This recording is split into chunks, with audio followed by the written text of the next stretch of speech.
All right, guys, check it out. We have our AC3 digital surround sound demodulator here. Yep, we have the Yamaha here hooked up to the DVL 909. We have an AC3 capable movie and Mortal Kombat. Everything is hooked up, and we're going to do a little test demo, and then I'll quickly go over sort of my picture settings for LaserDisc, AV composite, directly into the TV, and show you what I'm working with there.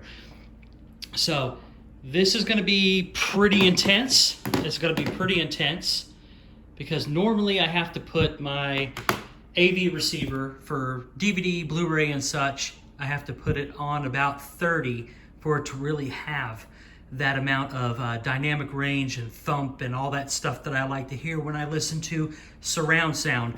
This is going to be pretty intense. So you'll see the little red light come on over there on the demodulator, and that'll let you know that I have digital stereo or digital surround sound, 5.1 surround sound being demodulated from the RF output on the back of the player. Then I'm running coaxial all the way into the AV receiver. I'm also running optical, but that's for PCM 2-channel.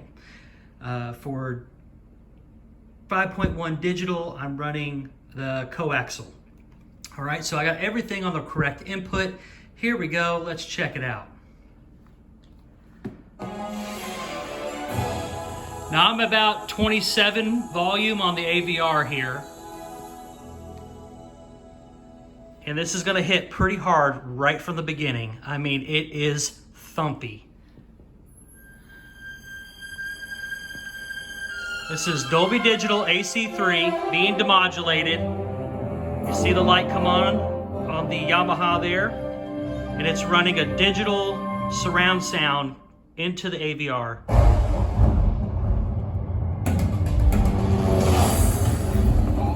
Wow.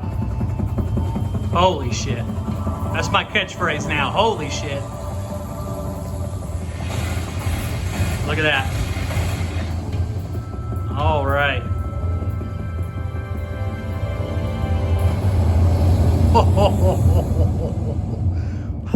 Wow, that's a big difference between that and 2-channel.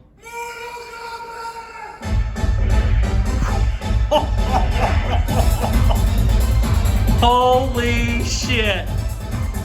Wow. Wow. That's insane.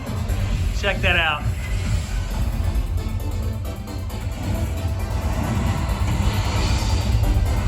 That's a big, big difference.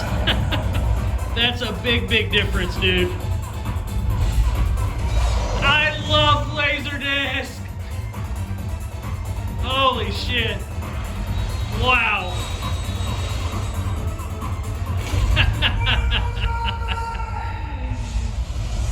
All right. I'm gonna mute that as I go into the picture settings here. Now I'm running composite video directly from the LaserDisc player into the back of the Sony here. You see there's a 3.5 millimeter jack that serves as an AV port. I'm running audio in there as well if I need to for analog output. 2-channel digital PCM optical into the receiver, RF AC3 into the Yamaha here, and then that's going out coaxial into another port in the back of the AVR. So I'm running the just yellow composite video into the back of the TV. The Sony's X1 Extreme Ultimate chip is doing a fantastic job. I will go ahead and just for sake, I'll put it out of 4:3 mode and do this whole zoom thing for you. And then I'll go into my picture settings. So I run in custom mode, which is just pretty much neutral and accurate to the T, okay? So I'm gonna go through my settings here. So anybody who's using a Sony or using any other kind of TV, you might be able to use some of these settings, and just the overall approach might help you get a more dialed in picture. Just based on my experiences with the Pioneer DVL 909. It's a fantastic player. I'm actually thinking about getting a second one. I'm on the fence right now with it. So, but anyway, I'm in custom mode here on the Sony. For brightness, obviously being an OLED, most of your brightness is going to be maxed out. That's going to be the overall brightness of the panel and not the actual black level. Contrast is white level. All this stuff is pretty much standard. I moved from default on the gamma from -2, which is like 2.4 gamma, and I moved it up to neutral, which would be about 2.0. This being an analog format, it's probably more suited for 2.0 gamma. Everything else is pretty much neutral. Now in default, custom comes in medium peak luminance.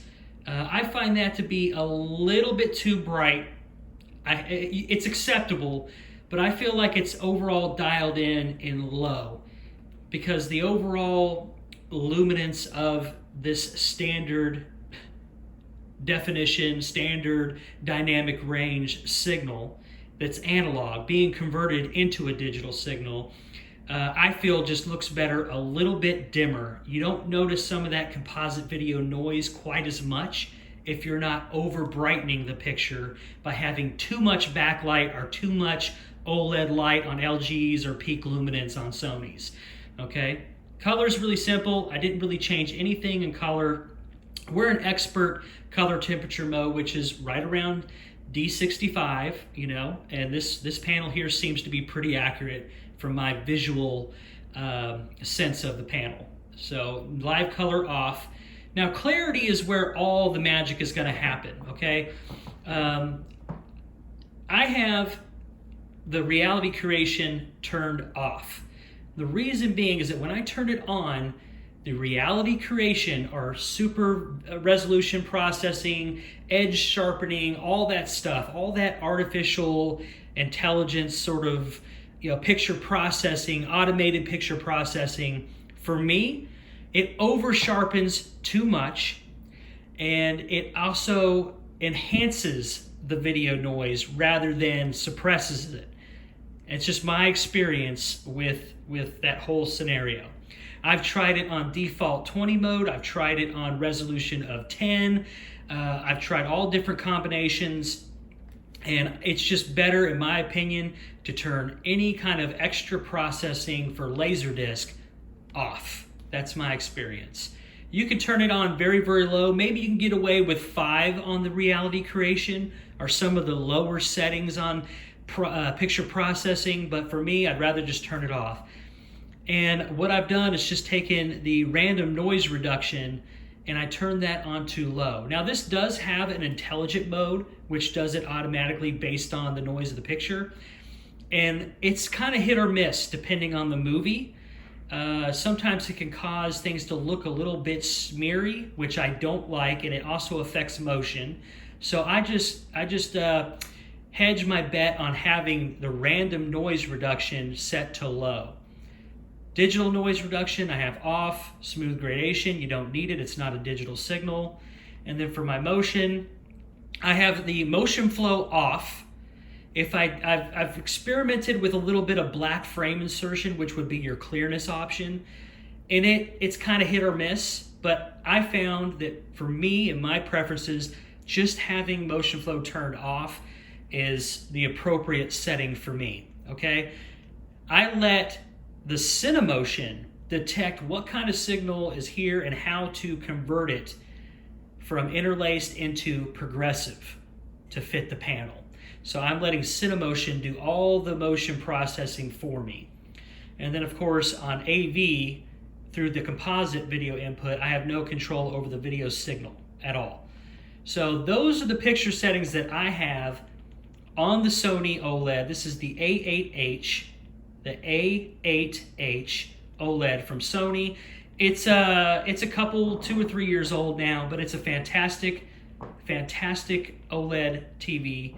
And it handles LaserDisc video. As you can see, we're talking about an analog signal here, guys. Analog signal, composite video. That means all that picture information, your chroma, your luminance, your sync, everything is being pumped in through one cable, all together. Very, very noisy, okay? Now it helps that I have the Pioneer DVL 909 because it actually has pretty decent composite video. And if I had this connected to an older plasma or a CRT TV like one of the Sony Trinitrons, the picture would be amazing looking on those devices, on those displays. But on an OLED, this is doing a very, very good job of taking that composite video signal and processing it and making it watchable on a modern 4K display. And I couldn't be happier with this LaserDisc setup. I'm finally rocking the AC3 output on this player. I have great digital surround sound. I have great 2-channel PCM sound, and the analog through the TV works pretty good. The analog signal, if I just want to run that through the TV and let it send it down to the AVR, it does a good job. Now, the Sony, I typically use the Dolby surround up mixer on the Sony 790 down here, okay? That's what I typically use to process the incoming signals. Now for the AC3, I just put it on auto format detection and let the AVR decide what the best way to basically upmix that 5.1 Dolby digital sound from the Yamaha demodulator there. And you see the red light is on. That means it's getting a signal, it's doing its thing, it's working. And I have all the options available to me now. It's freaking awesome. The sound is just incredible. It was already incredible. This takes it to a whole new level because that, I could tell the dynamics of that AC3 are freaking insane. I love it. I can't recommend LaserDisc enough. Of course, I've got a whole little shelf thing over here full of them. I've got more on the way right now that's being shipped out. And I'm gonna keep building this curated LaserDisc collection and keep pushing this setup. I love this old format. It works incredibly well. If you have a great player, like they did such a good job of trying to, you gotta put the time into consideration, right? But they did such a good job of trying to make a quality presentation for the time period. This is when I feel like they really cared about how movies were gonna be exhibited in the home. And LaserDisc is where it's at. Arguably, I think DVD might be a little bit better visually, especially when you get into the dual layer DVDs and things like that. But LaserDisc, and a lot of the LaserDiscs that I've watched so far, there's been a few of them, they've been damn close to really good DVD quality. Look at that picture, incredible. The sound, the picture, everything is just kicking ass in this LaserDisc setup. Thank you for joining me. I hope any of this information helps anybody out there thinking about getting into LaserDisc, maybe help you push you over the edge, because it is a freaking awesome format to get into. And with that being said, I'll let you all go. Have a great day. We'll catch you next time. Holy shit.